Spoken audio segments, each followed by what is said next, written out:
السلام عليكم ورحمة الله وبركاته، والصلاة والسلام على رسول الله سيدنا محمد صلى الله عليه وسلم. زي ما وعدنا ووفينا.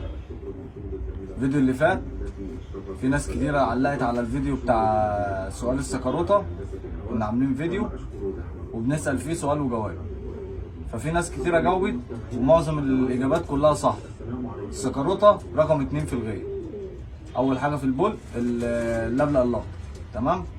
فجاوبنا محمد راجل محترم، واكتر اجابه كانت دقيقه، كان في 2 فطلبت ارقامهم. فاللي رد عليا او كلمني في التليفون كان محمد، فهو مش موجود، فبعت اخوه الصغير مصطفى. انا مصطفى حبيبي مصطفى، نور الدنيا كده، مسي على الناس كلها. اهلا مسا عليكم ويقول لهم كل سنه وانتم طيبين والف مبروك ليكوا. وبرده معانا الراجل المحترم اسمه كريم ايه؟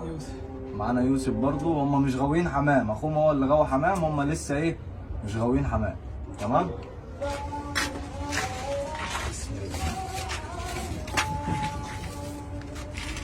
فرد الحمام اهو، الف مبروك عليك، ربنا يديك يا رب خير وكده ويبارك لك يا رب كده في حلالك، تمام؟ امسك لورا كده على دي، فاهمني؟ هو كان سعيد الحظ، وهنعمل لكم فيديوهات تانية برضه يا جماعه، وفي اسئله، وكل ما بتجاوب ادق سؤال بتجاوب اجابه دقيقه هتكسب. مش شرط انت منين ولا نفس الشخص، بس اهم حاجه الاجابه تكون صحيحه وسليمه، تمام يا رجاله؟ احلى مسا على الناس كلها، شرفتونا ونورتونا يوسف ومصطفى حبيبي، والتوفيق يا رب للجميع كده يا رب، وعايزين الناس كلها تغوى حمام.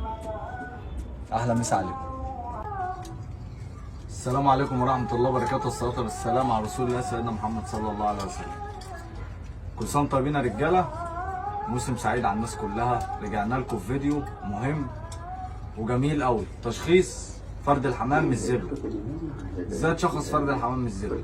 طبعا في ناس كتير بتسالني يا عم محمود الحق الزبله دي متغيره، يا عم محمود الحق الزبله دي سايله، يا عم محمود الحق الزبله دي متقطعه، ده لونها مش عارف ايه.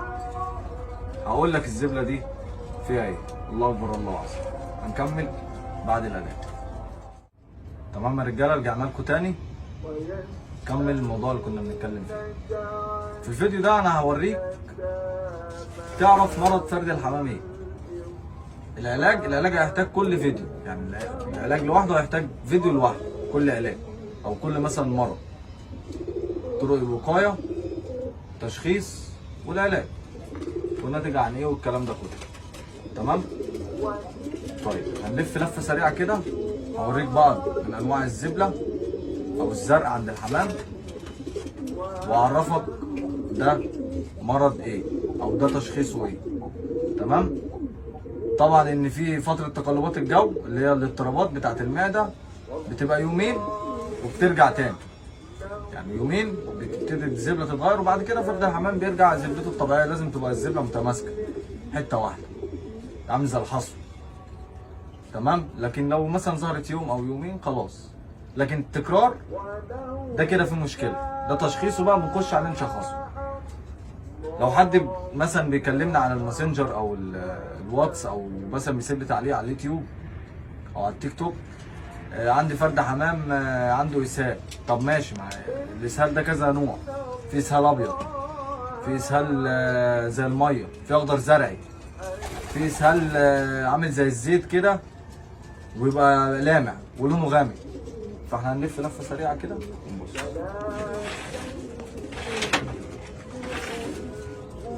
بص انا لسه مفتح البيبان، يعني كده لو جينا كده بص اوريك مثلا حاجه كده، بص الزبله دي، الزبله دي مش متماسكه، الزبله دي متغيره، ده كده اسهال، ده كده اسهال لان كررتها. بص الزبله القديمه عامله ازاي، تمام؟ ده كده بنديله الفلوموكس، تمام؟ ده كده اسهال، او الانتينال او الفلاجول او الامرازول، تمام؟ ده كده زبلته متماسكه اهي.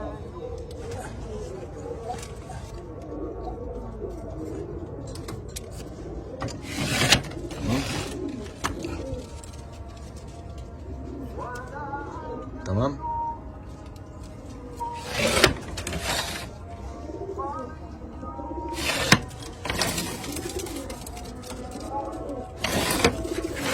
ده كده اللي عنده اسهال، ده كده بفرجك كده اللي عنده ايه اسهال، بتبتدي تخش عليه بقى تشخصه.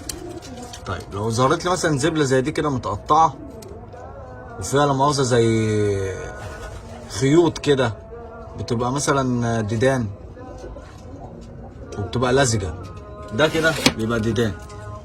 تمام.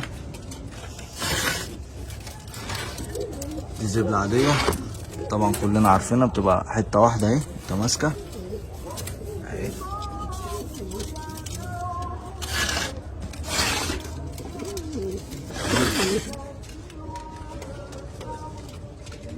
بنلف لفه كده اهو مع بعض، بس عشان لسه مكحت البيبان فمش كلها ظاهره معانا.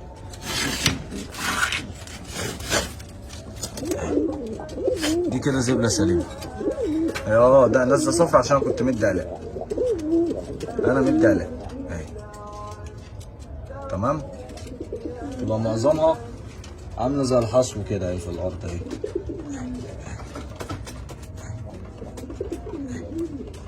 تمام. طيب السالمونيلا بقى زبلتها بتبقى عامله ازاي؟ بص دي جت صدفه كده اهي، انا لسه مدي في الاكل، لسه حاطط اعشاب وتوابل. الزبله الطبيعيه بيبقى لونها كده. تمام. ودي اضطرابات في المعده. الزبله اللي شبيهه للسالمونيلا دي بس بتبقى سايله وبتبقى زيتي اغمق من كده شويه، دي بتبقى السالمونيلا. تمام.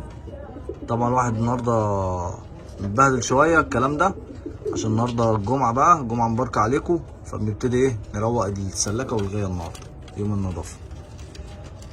فدي بتبقى السالمونيلا. علاج السالمونيلا ايه؟ في كذا تشخيص للسالمونيلا، وفي كذا نوع من السالمونيلا. السالمونيلا عندك البارادايفود، في الكوكسيديا، في ساعات برضو الميكوبلازما بتظهر لك برضو ليها برضو زبله، بس انا بعرض لك اللي عندي. تمام. بالنسبه للديدان بتنزل زبله زي دي، وساعات بتيجي ميه بيضه، البيضه دي ميه، بتبقى ميه كلها بيضه، او كلها بتبقى ايه نازله زي الميه. تمام. ده زبلته منتظمه وده زبلته منتظمه. تمام. زبله منتظمه برضو. تمام. مفيش اي مشاكل هنا. تمام. حبينا برضو نوضح للناس كلها انواع الزرع، تبقى حته واحده اهي. تمام اهي، سامع اهي، تبقى حته واحده. دي الزبله الصحيحه. الوان وريتك الوان ازاي. تمام. فتشخيص المرض من الزبله، شخص من الزبله، ما تقولش ده عنده كذا او زبلته كذا، لا. لو بتتكرر يعني دي القص ده بتتكرر معاه، لكن دول ما بتتكررش معاهم، لان انا كنت بديهم علاج في الاعشاب، علاج بالاعشاب في الكلفه. فانت تشوف نظرتك كغاوي للحمام وتتابع الحمام من الزرق بتاعه. ده يبتدي اخش عليه مثلا اديله انتينال، معدته ظبطت الكلام ده، لا ممكن ياخد شيح، ياخد كزبره مغليه الكلام ده. ومعظم الاعشاب او العلاجات بالاعشاب هي اللي ناجحه، وهي اللي ما بتضرش في الحمام، لان كتر العلاجات بتتعب كبد فبد الحمام وبتاثر على مناعته. اي علاج بتديه لازم تدي رافع مناعه وفيتامين. فين فرد الحمام اللي يستحمل كل الكلام ده؟ فانت بالعقل كده وازن الدنيا بالاعشاب، واعرف تشخيص فرد الحمام من الزبله، وان شاء الله هي بتبقى تقلبات في الجو وبيرجع الحمام تاني كويس. واحلى مسا على الناس كلها، انتظرونا ان شاء الله في كل جديد. ما تنسوش تدعمونا باللايك والسبسكرايب في القناه وتفعل زر الجرس. كان معاكم اخوك محمود المصري. السلام عليكم ورحمه الله وبركاته.